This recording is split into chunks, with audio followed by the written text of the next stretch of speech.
Mesdames, Mesdemoiselles, Messieurs, bonsoir. 30 minutes pour vous abasourdir. Vous pouvez à présent retirer le masque et vos lunettes de protection. Le taux de CO2 a été contrôlé dans la salle il y a moins d'une heure.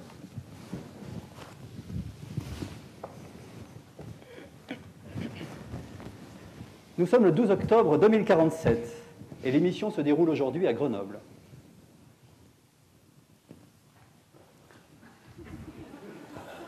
Longtemps considéré comme le nouvel Eldorado, entouré de terres fertiles et non inondées, dominé par 3 magnifiques chaînes de montagnes pelées, l'agglomération grenobloise compte aujourd'hui un peu plus de 4 millions d'habitants. Cette oasis fatiguée, située non loin du désert rhodanien, est fière d'accueillir ce soir en son sein Taïna Jassur, présidente de la République française, ainsi que toute l'équipe de 30 minutes pour vous abasourdir. Taïna Jassur, bonsoir. Bonsoir. Je rappelle les règles de notre émission. L'invitée va présenter un bilan trimestriel de son gouvernement, puis elle présentera un plan d'action pour les 3 mois à venir qui sera validé par les téléspectateurs. Vous connaissez le principe, je rappelle brièvement. Si vous êtes pour, vous tapez 1 sur votre télécommande. Si vous êtes contre, vous tapez 2. Je rappelle que voter est obligatoire. Vous avez 12 secondes pour vous décider. Et conformément à la loi, tout retard dans l'expression du vote est passible d'une amende. Je rappelle que nous allons aborder ce soir 6 thèmes dans notre émission. Ces thèmes ont été choisis par les téléspectateurs et validés par l'Assemblée nationale. Il s'agit de l'énergie, des transports, de l'habitat, de la nutrition et de la santé, de l'équilibre entre la vie professionnelle et familiale, et enfin des compétences pour l'entreprise. Commençons donc par le premier thème, l'énergie. Taïna Jassur, vous avez 180 secondes pour exprimer le bilan de votre gouvernement. Mes chers compatriotes, comme vous le savez, le problème de l'énergie est crucial aujourd'hui, surtout depuis la décision de l'ONU d'interdire le pétrole en 2033. Alors certes, le nucléaire de 7e génération recycle ses propres déchets et apporte une solution acceptable. Mais il n'est pas suffisant. Les gouvernements précédents se sont concentrés sur les énergies solaires et éoliennes, rencontrant beaucoup de difficultés. Mon gouvernement a déployé des moyens considérables pour améliorer leur rendement énergétique. Oui, mais signalons quand même que les cimetières d'éoliennes deviennent de plus en plus envahissants. Je pense notamment à ce cimetière de Paris, le cimetière de la mère Lafraise, qui s'étend de la place Saint-Michel jusqu'aux Halles. Oui, alors justement, au sujet de ces cimetières, j'ai appris ce matin qu'une équipe de recherche financée par mon gouvernement... Financée? Oui, enfin, encouragée par mon gouvernement, venait de découvrir que des micro-organismes spécialisés étaient très friands des cœurs d'éoliennes. Vous savez, la partie la plus tendre du mécanisme. Il sera donc possible de commencer à recycler ces cimetières très prochainement. Très prochainement? Oui, enfin, un jour futur. Mais cette recherche sur les éoliennes est-elle vraiment justifiée au fond? Je rappelle que la toute dernière génération d'éoliennes, ultra légères, installée dans la vallée du Pô il y a 6 semaines jour pour jour, vient de s'envoler avec un vent de force 1. Oui, alors, il va sans dire que mes équipes travaillent sur ce problème. Hein. Problème dû vraisemblablement à un fort taux de CO2 rencontré dans cette région. Mais je voudrais rassurer les Français en leur confirmant que le solaire reste la priorité de mon gouvernement. D'ailleurs, actuellement, les plus grands designers du pays redoublent de créativité pour insérer les panneaux solaires dans le paysage, comme par exemple sur le viaduc de Millau. À l'instar du pont Vasco de Gama de Lisbonne, ces panneaux sont une merveille de technologie et d'esthétisme, puisqu'ils couvrent une surface de 200 hectares et sont entièrement recouverts de slogans publicitaires. Bien, les 180 secondes sont écoulées. Je vous propose de nous exposer maintenant les propositions de votre gouvernement. Veuillez prendre place à la tribune. Taïna Jassur, vous avez 30 secondes pour exprimer un plan d'action qui apporte des solutions aux problèmes suivants. Comment concilier énergie solaire et agriculture? Quelles solutions pour stocker le CO2? Quelles propositions pour développer des énergies innovantes? Nous vous écoutons. nous proposons d'utiliser les sommets des montagnes ainsi que les berges de l'Isère pour installer des panneaux solaires. Nous allons créer des polders solaires sur la mer. Nous allons également, en ce qui concerne le CO2, réutiliser les anciens tunnels routiers afin de le stocker. Nous allons développer la recherche sur les bactéries mangeuses de CO2 et nous allons créer des pièges à CO2 en papier tue-mouche. Et parce que mon gouvernement a toujours voulu associer santé et énergie, nous allons mettre en place un système de pédalage afin de créer du courant en partenariat avec les centres de fitness. Nous allons accorder une allocation aux meilleurs pédaleurs, une prime pour pédalage le week-end et la nuit. Très bien. Chers téléspectateurs, c'est maintenant à vous de décider. Je rappelle que voter est obligatoire. Vous avez 12 secondes. Top, c'est parti.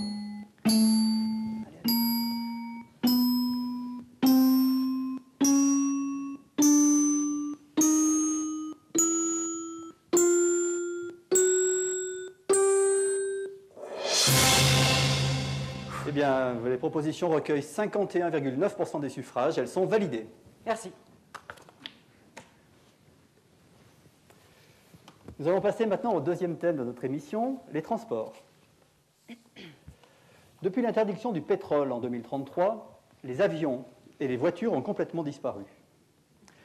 Les véhicules de substitution fonctionnant à hydrogène ont dû être retirés de la circulation en 2041 suite à l'emballement des bactéries productrices d'hydrogène.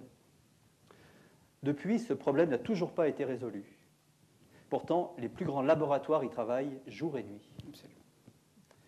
Alors certes, le nucléaire permet de faire circuler les trains, mais les transports ferroviaires utilisés seuls manquent de flexibilité. La société s'est donc sédentarisée. Elle s'est concentrée autour des zones cultivables, créant des entassements énormes et beaucoup de conflits. Aujourd'hui, les RICS pour une place à l'ombre sont en constante augmentation. La TIPP, la nouvelle taxe intérieure sur les places permanentes, explose, ce qui attise la fureur des Français qui voient leur pouvoir d'achat diminuer. Alors, Madame Jassur, pendant ces 3 derniers mois, avez-vous fait bouger les Français? Mais absolument, Monsieur Seldeguérande. Grâce à la mise en place du DVV, le dirigeable à vitesse variable, qui fonctionne à l'énergie solaire. C'est une véritable prouesse technique, une grande réussite. Oui, mais ce DVV pose quand même certains problèmes, n'est-ce pas? Notamment par grand vent. Votre dernier voyage officiel, je crois, s'est déroulé au Groenland, alors que vous étiez attendu au Brésil. Oui, mais vous savez, les Inuits ont été très contents. Mais je voudrais aussi rappeler les progrès prodigieux que nous avons effectués sur les voitures solaires, qui permettent un transport de proximité au départ de toutes les gares. Certes, mais ces voitures solaires ne fonctionnent pas par temps de pluie, et encore moins la nuit. Mais enfin, Monsieur Seldeguérande, vous savez aussi bien que moi que depuis les années 30, il ne pleut pratiquement plus. Bon, certes, d'accord. Mais avouez qu'on va souvent plus vite à pied. Eh bien, c'est excellent pour la santé.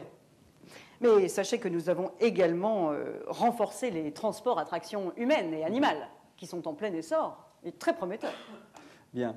Passons maintenant à vos propositions. Je vous invite à prendre place à la tribune. Nous avons sélectionné les questions de 3 téléspectateurs. La première question vient de M. Kemal Odan, de Selakari, en Turquie. Madame Jassur, quelle solution pour soulager la congestion des transports européens? Eh bien, nous souhaitons donner plus de moyens à la recherche, en collaboration avec l'Europe, et en particulier avec l'Ouzbékistan, nouvel adhérent à l'Union européenne, comme vous le savez. Société matriarcale qui est bien connue pour son dynamisme scientifique. Oui, très bien. Les téléspectateurs en décideront tout à l'heure. La deuxième question vient de Madame Ledog, de Ducrot-les-Muselières. Taïna Jassur, quelle politique pour la traction animale? Je rappelle que ce mode de transport est une alternative possible à la voiture individuelle. Tout à fait. Mais regardons ensemble les solutions qui ont fait leurs preuves durant les siècles précédents. Comme par exemple les chiens de traîneau. Eh bien, c'est sur ce modèle que nous avons décidé de développer les canipousses. Alors il faudra créer des relais chiens tous les 100 km pour permettre à ces malheureuses bêtes de se reposer et éviter ainsi les décès prématurés. Nous allons également créer des brigades de protection afin de trouver dans nos assiettes de la viande canine, comme c'est le cas aujourd'hui. Une aide aux éleveurs sera également accordée en fonction des performances de leurs bêtes. C'est le donnant-donnant. Et enfin, je voudrais consulter tous les Français, ainsi que les partenaires sociaux, en dotant le concours Louis Lépine d'une prime exceptionnelle accordée à l'inventeur du meilleur système de recyclage des déjections canines. Très bien. La troisième question vient de M. Pouly d'Argent, de Rustines-les-Fossés. Taïna Assure, le vélo traction, mythe ou réalité? Oh, mais réalité, bien sûr, puisque ce mode de transport allie parfaitement santé et convivialité. Nous allons donc fortement accompagner son développement. Nous accorderons une prime aux pédaleurs les plus performants. Nous imposerons des contrôles antidopage. Et d'ailleurs, les entreprises qui le pratiquent ou qui font travailler des personnes âgées, comme c'est le cas actuellement, et c'est scandaleux, seront fortement taxées. Très bien. Eh bien voilà. Chers téléspectateurs, c'est maintenant à vous de décider. Vous avez 12 secondes. Top, c'est parti.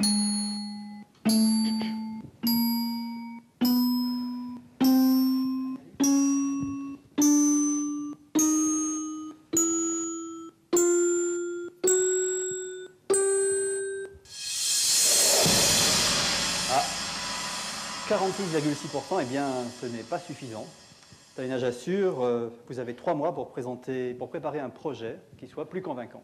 En effet. Nous passons maintenant au troisième thème de notre émission, l'habitat. Comment loger les 100 millions de Français? Comment gérer le territoire habitable en intégrant les zones désertiques et les zones inondées? Comment apaiser les conflits territoriaux? Taïna Assure, qu'a fait votre gouvernement pendant les 3 mois précédents? Vous avez 180 secondes. Eh bien, nous avons facilité l'accès au logement troglodyte aux familles n'ayant qu'un seul enfant, en échange de lait maternel.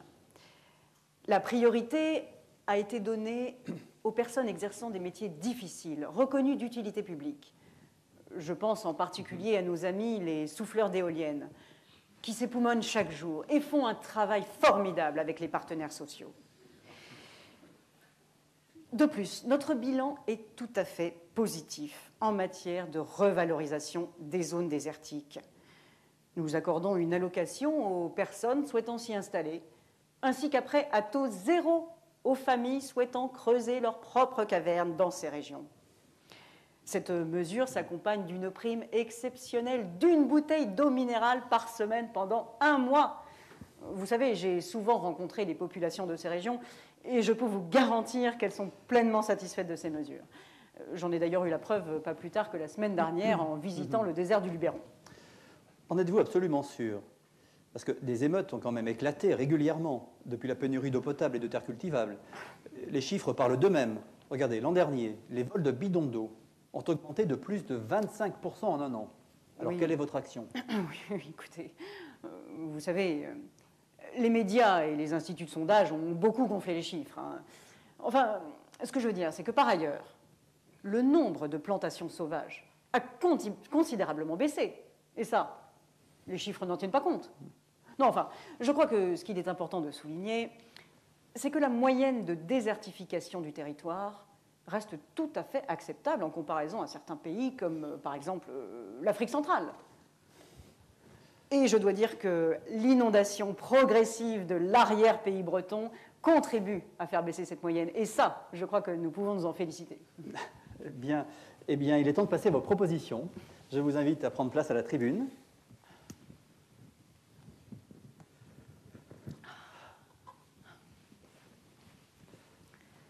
Vous avez 30 secondes.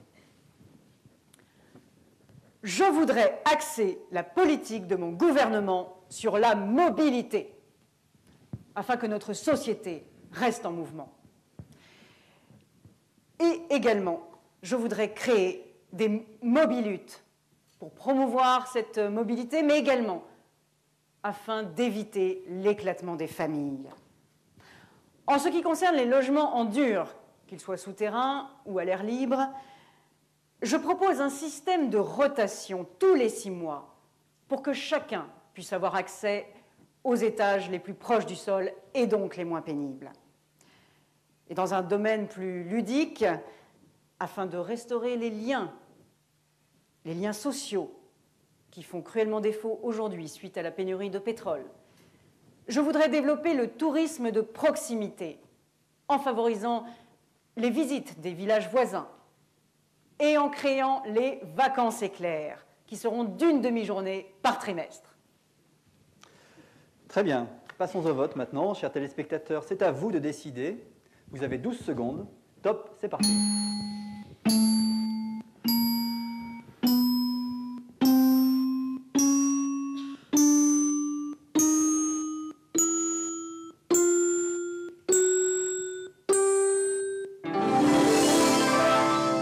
Eh bien, 58,3%. Il est indéniable qu'un grand consensus existe sur le sujet. En effet. Les propositions sont validées.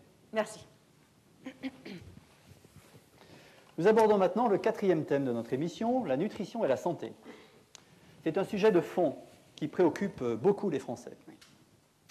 Au début du siècle, la durée de vie s'est allongée progressivement jusqu'à atteindre 95 ans en 2029. Mais les épidémies dues à la contamination de l'eau ont décimé la population. Depuis, la raréfaction de l'oxygène, le manque d'eau potable, le déséquilibre alimentaire, accentué par les pénuries de poissons, de fruits et de légumes, n'ont cessé de faire baisser ce chiffre. Aujourd'hui, la durée de vie moyenne est de 59 ans. Remonter la pente est une tâche difficile, car l'agriculture, malmenée par les perturbations climatiques et la pollution, est encore appauvrie par la densité de la population.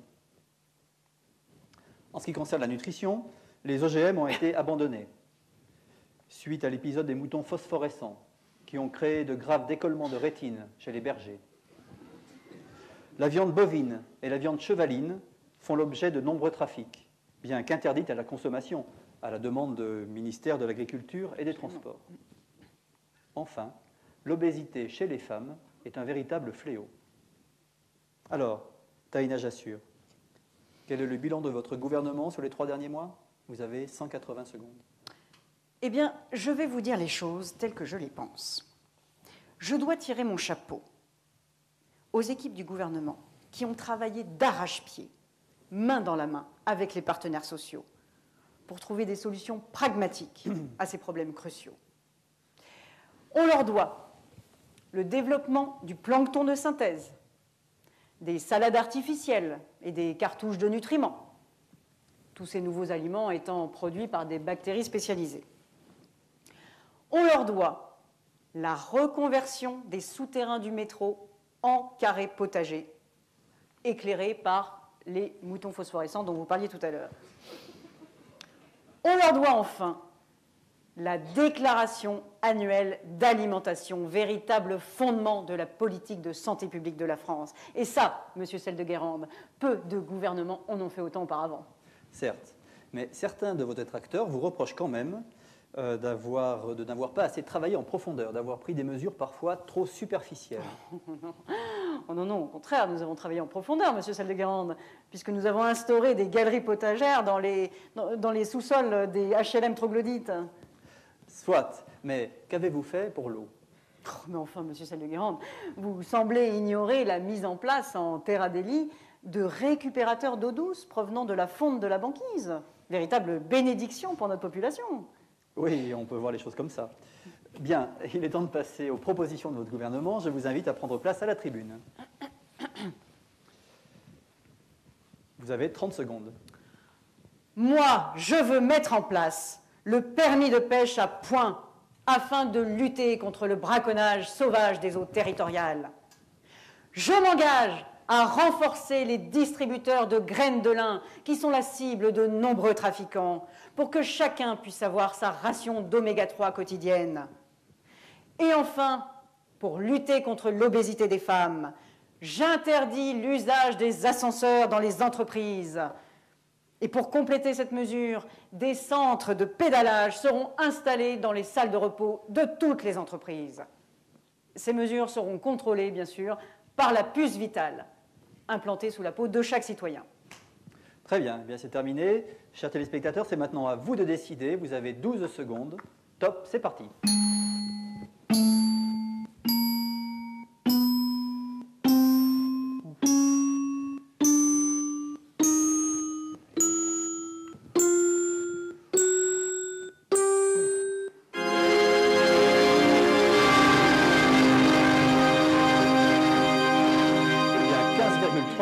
Eh bien, les Français ont exprimé un net désaccord. En effet, j'en prends note. Eh bien, Taïna Jassur, c'est le deuxième désaveu que vous rencontrez aujourd'hui. Oui, oui. Alors, le cinquième thème de notre émission, l'équilibre entre la vie professionnelle et la vie privée. Et je vous invite à revenir sur les 2 dernières décennies. Au cours de cette période, la société a connu une rupture radicale. Le mouvement a commencé en 2023, lorsque les ordinateurs fonctionnant par télépathie ont envahi le marché. Il s'est très vite révélé que les femmes avaient une bien plus grande aptitude que les hommes dans ce domaine. Elles ont donc très vite investi les postes à responsabilité. Au même moment, la menace imminente de pénurie de ressources a déclenché la très grave crise existentielle de 2029. Une vague sans précédent de suicides et de crises d'anorexie aiguë a décimé la population masculine. Alors, tout a basculé. Les femmes ont pris le pouvoir par la force des choses et les hommes ont été relégués, aux travaux physiques. Depuis, le monde du travail a considérablement évolué. Certaines industries, comme les transports, se sont totalement transformées. Les modes d'éducation aussi ont beaucoup changé. Aujourd'hui, l'enseignement est directement assuré par Hypernet, ce qui accentue l'isolement social de la population. Les dernières statistiques montrent que la durée de vie des hommes est très supérieure à celle des femmes, de plus de 7 ans. Ceci serait dû à la plus grande activité physique qu'exercent les hommes. Alors, Taïna Jassur, face à ces déséquilibres, à ces inégalités, quelle a été l'action de votre gouvernement ? Oh, mais elle a été multiple, monsieur Saldeguérande. Comme vous le savez, le problème fondamental, c'est l'usage du clavier. Nous avons donc lancé un grand programme de recherche pour éradiquer la claviotite. Cette maladie qui touche principalement les hommes, ces pauvres êtres fragiles, bien peu prédisposés à la télépathie. Nous avons également lutté contre la maladie de Klickheimer, cette dégénérescence neuronale qui frappe aussi bien les hommes que les femmes. Et je dois dire que nous avons progressé tant sur le diagnostic que sur les solutions thérapeutiques. Pourtant, des animaux qui ont suivi le traitement ont manifesté des troubles graves de la personnalité. Je pense à ces rats qui ont eu un comportement napoléonien, qui se sont mis à défiler avec une patte dans le dos et une patte sur le ventre. Oui, mais vous savez, il s'agissait de rats corses. Oui. Ceci explique cela. Bon, en ce qui concerne la vie familiale, un sujet qui me préoccupe particulièrement. Je sais les ravages causés par la crise dans toutes les familles françaises et je veux que cela cesse. C'est pourquoi mon gouvernement a mis en place le plan Un foyer pour tous, afin de soulager le fardeau des femmes esseulées bien trop nombreuses. Des mesures courageuses pour apporter des solutions concrètes, mais aussi pour faire évoluer les mentalités vers plus d'ouverture. Je pense au nouveau CMU, le contrat de mariage universel, qui permet plus de flexibilité dans la relation. Je pense aussi au MDD, les mariages à durée déterminée, qui, eux, apportent une rotation plus fluide au sein des couples. Certes, mais Taïna Jassur, vous ne pouvez pas nier la volonté affirmée de certains hommes de rester avec la même femme. Moi, je n'en connais pas beaucoup, monsieur Saldeguérande.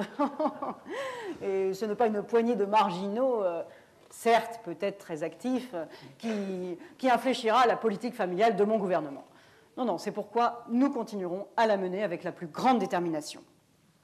Mais je voudrais terminer avec notre troisième action, qui concerne le domaine de la recherche. Des techniques de conception assistées par ordinateur permettent de trouver des solutions à long terme pour rééquilibrer le pourcentage homme-femme grâce à des nanotechnologies favorisant la conception de garçons. C'est un système très astucieux, implanté chez les hommes qui se portent volontaires, naturellement, et qui joue un rôle d'aiguilleur auprès des gamètes, en orientant les gamètes mâles vers la cible et en détournant les gamètes femelles. C'est un véritable prodige de la science. Oui, c'est très ingénieux, en effet. Espérons qu'il n'y ait pas de problème d'aiguillage, ni de grève surprise. Oui, je l'espère, en effet. Bien. Il est temps maintenant de passer à vos propositions. Je vous invite à prendre place à la tribune. Vous avez 30 secondes. Ce que nous voulons, c'est concilier le développement des entreprises avec le rééquilibrage démographique. Dans un premier temps, nous accorderons une aide aux entreprises qui embauchent un minimum de 30% d'hommes. Nous souhaitons également préparer l'avenir en proposant aux hommes, et ce dès le plus jeune âge, une formation en informatique avec initiation à la télépathie grâce au tapis d'éveil volant. Nous allons également lancer un programme de recherche qui permettra d'utiliser la salinité de l'eau de mer pour favoriser la naissance de garçons. Et ceci, monsieur Selle-de-Guérande, afin de relayer les aiguilleurs séminaux potentiellement capricieux. Oui, eh bien, puisque vous le dites. Chers téléspectateurs, 42,7%, eh bien, les Français ne sont pas convaincus. En effet. Pour la troisième fois, les propositions ne sont pas validées. Je rappelle qu'en cas de vote négatif sur le sixième et dernier thème de notre émission, à savoir les compétences pour l'entreprise, le gouvernement devrait démissionner. Oui, oui, je le sais bien, c'est la règle.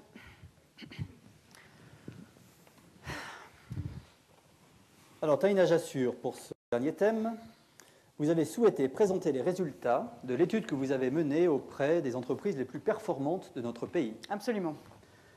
Vous leur avez demandé quelles compétences d'excellence seraient nécessaires pour relever les défis de demain dans ce monde bouleversé. Vous avez 180 secondes. Mes chers compatriotes, je connais les difficultés que vous rencontrez dans le monde du travail.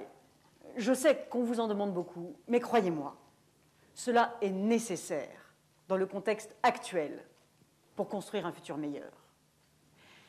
Toutes les capacités vont être requises, à commencer par vos capacités physiques. Vos mollets musclés et vos bras puissants seront sollicités pour le pédalage et le tractage. Votre grande capacité pulmonaire améliorera le rendement des éoliennes. Votre résistance naturelle aux surchauffes permettra l'installation de panneaux solaires dans les zones les plus exposées. Quant à vos capacités manuelles, je vous invite à suivre un apprentissage qui vous permettra de les développer loin des sirènes d'Hypernet. Ensuite, dans le domaine de la communication, je vous encourage à maîtriser plusieurs langues anciennes, même si le texto anglais est devenu notre langue officielle par souci d'efficacité. Et même, je vous exhorte à consulter au fond des bibliothèques d'Ouzbékistan ou d'Amérique du Sud les textes originaux de la littérature ancienne du XXIe siècle. Et enfin, votre ouverture sur le monde et sur les autres sera nécessaire pour faire face à l'isolement dont souffrent aujourd'hui tous les collaborateurs des entreprises. Mes chers compatriotes, nous devons rassembler aujourd'hui toutes les énergies afin de relever les défis de demain. Eh bien, voici un beau projet. Il va falloir se lever tôt pour relever le challenge. Oh, ça ne fait pas de mal. Alors, quelles sont les propositions de votre gouvernement pour aider les Français à acquérir ces nouvelles compétences? Je vous invite à prendre place à la tribune. Vous avez 30 secondes. Je rappelle que vous devez réussir pour maintenir le gouvernement en place. Oui. C'est à vous. En effet. Mes chers compatriotes, une grande réforme vous est proposée en 3 axes. Premièrement, il faut réinstaurer l'école obligatoire partout où cela est possible. C'est la condition pour réinstaurer le lien social qui nous fait cruellement défaut aujourd'hui. Deuxièmement, pour les zones défavorisées, comme les zones désertiques où cela pose problème, nous allons instaurer un système de précepteurs, selon le modèle ouzbek, qui a largement fait ses preuves. Ainsi, ce système, qui est actuellement réservé aux familles les plus favorisées, sera désormais accessible à tous. Et troisièmement, afin de promouvoir l'ouverture sur le monde, nous allons proposer à tous les jeunes de moins de 25 ans d'effectuer un voyage linguistique ferroviaire vers l'une des destinations européennes de son choix. Naturellement, l'Ouzbékistan étant fortement conseillé pour son modèle social et éducatif. Mes chers concitoyens, ensemble, l'ordre juste devient possible. Merci. Eh bien voilà, c'est terminé. Chers téléspectateurs, c'est maintenant à vous de décider. Je vous rappelle que l'enjeu est de taille. Si une majorité est atteinte, le gouvernement est maintenu, sinon il devra démissionner. Vous avez 12 secondes. Top, c'est parti.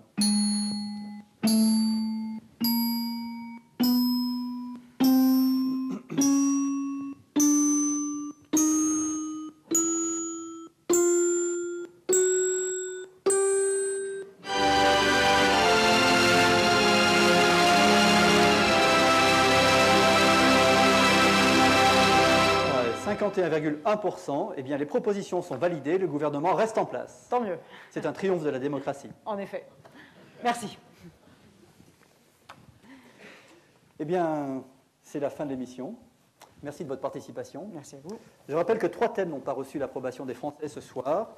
Il s'agit des transports, de la nutrition et la santé, et de l'équilibre entre la vie professionnelle et la vie familiale. Je vous donne donc rendez-vous dans 3 mois pour présenter de nouvelles propositions. Je vais m'y atteler de ce pas. Taïna Jassur, un dernier mot avant de nous quitter? Oui. Mes chers concitoyens, je vous remercie de la confiance que vous m'avez accordée, mais je reste attentive à vos critiques constructives. La très nette majorité que vous avez exprimée ce soir va renforcer notre action. Je reste persuadée qu'ensemble, nous y parviendrons. Je vous aime tous du fond du cœur. Et je vous dis, vive la République, vive la France. Merci. Merci Taïna Jassur.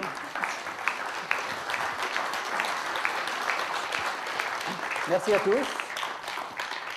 Je vous invite à remettre vos masques et vos lunettes de protection avant de quitter la salle. Bonsoir.